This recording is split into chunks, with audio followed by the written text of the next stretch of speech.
DRGE e obesidade. Esse talvez seja um grande tópico. Esse realmente é um paciente que impacta no nosso consultório do dia a dia de quando, como operar.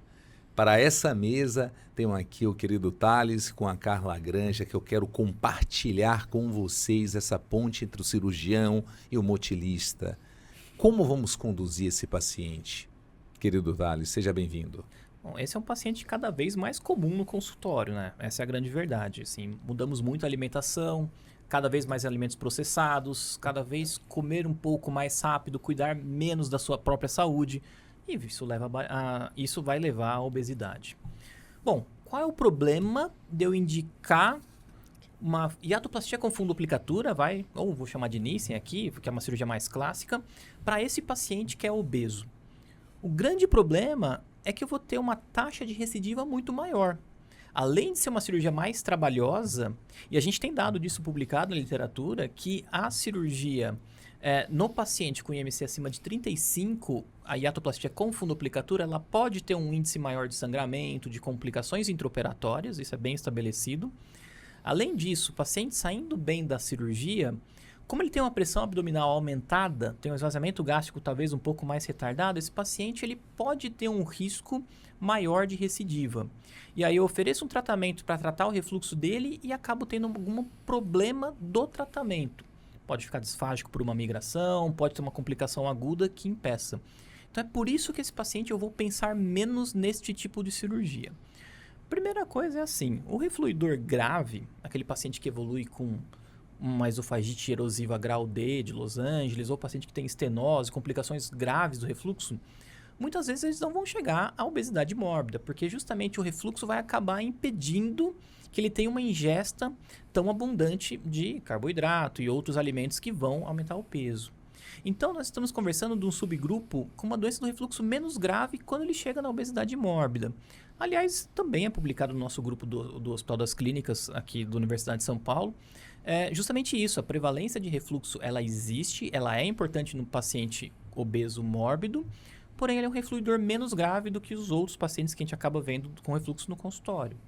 Então, para este paciente que tem um critério eletivo para cirurgia bariátrica, quando eu falo cirurgia bariátrica, eu estou falando aqui do bypass ou qualquer outra técnica que tenha uma derivação.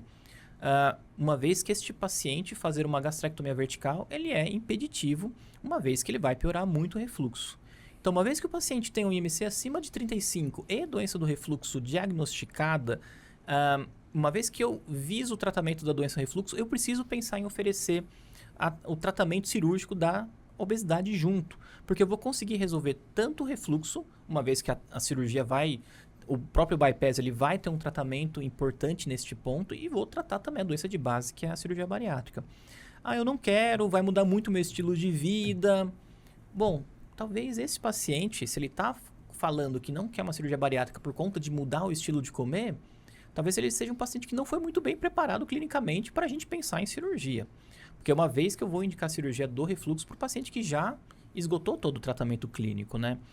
Então, assim, IMC acima de 35, eu vou pensar no bypass como tratamento, a gastrectomia vertical aqui impeditiva, e o paciente que tem 30 e 35, e esse é o nosso grande calcanhar de Aquiles. Esse é o paciente que mais tem problemas com refluxo, mas ele chega ali num ponto que eu sei que a cirurgia pode ter maior risco de recidiva, maior risco de sangramento.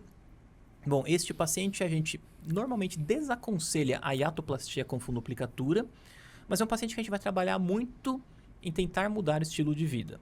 Vai ter a abordagem medicamentosa do refluxo, vai ter a abordagem comportamental, mas a gente vai tentar trazer esse paciente por um peso mais baixo para eu ter menos riscos da cirurgia.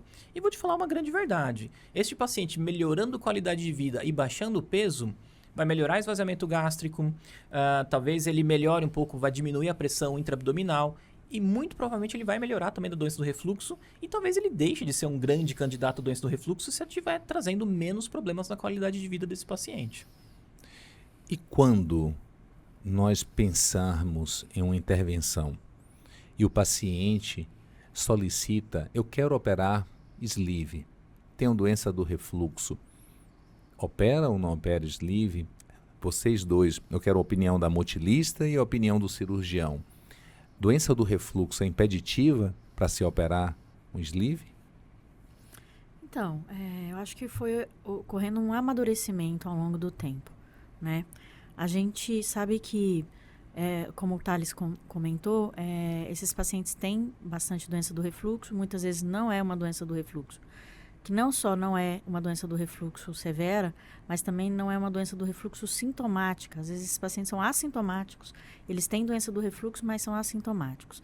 A evolução do ponto de vista de amadurecimento é que o colega que faz cirurgia bariátrica, hoje em dia, ele tem buscado esse diagnóstico de forma mais precisa para saber se esse paciente efetivamente tem a doença do refluxo, mesmo que assintomático, e aí ele contraindica a cirurgia de sleeve e opta pelo bypass. Então, assim, isso que o Thales também comentou, a gente também documenta na manometria.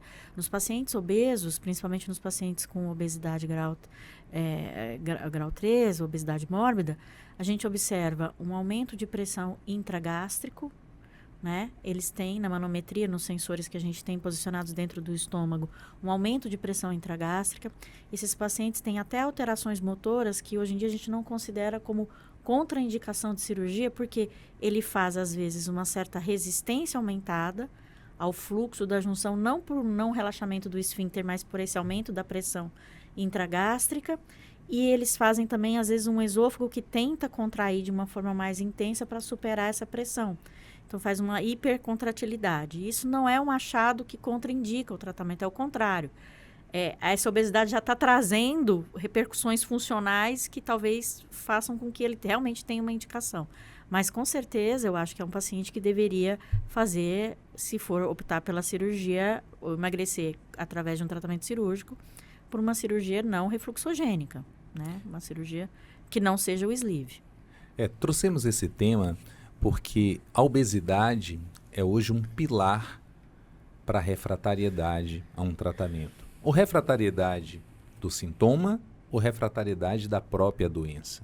Porque, como você falou, Thales, você tem um aumento da pressão intraabdominal, você tem uma ruptura cada vez mais, quanto mais evidente a ruptura da junção esôfago-gástrica, e esse paciente, por mais que ele utilize IBP dose dobrada, mas a maior otimização que ele possa ter é a mudança do estilo de vida, mudança do comportamento alimentar, mudança realmente da obesidade. Então a luta para a obesidade faz parte do controle da doença do refluxo. Chamamos vocês para poder fazer parte também dessa batalha. Vamos juntos compartilhar esse vídeo com mais e mais colegas, para que unidos, cirurgiões, motilistas, gastroendoscopistas, possamos mudar cada vez mais a jornada de vida desse paciente. Um forte abraço, esperamos vocês para o próximo.